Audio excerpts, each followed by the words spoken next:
So ano ba yung mga paborito kong gawin 'pag nagma-market research ako para ma-attract ng ads ko yung target market ko? If this is your first time to watch this video, ilalagay ko na lang yung part 1 ng video na 'to sa comments para mapanood mo at para malaman mo kung ano yung mga dini-discuss ko dito. So ito na nga, pinakapaborito kong gawin kapag nagma-market research ako ay tumambay sa online discussion groups.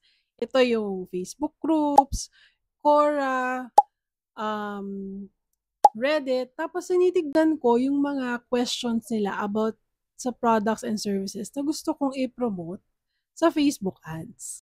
You can also check Google search para makita mo yung mga common questions nila about your industry. And then pwede mong gamitin lahat ng yun to create your ads, your images, videos, headlines, and ad copies para mas relevant yung ads mo sa kanila. So let me repeat, do not overthink your targeting.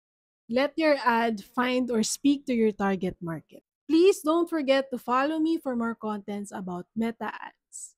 See you in my next video. Bye!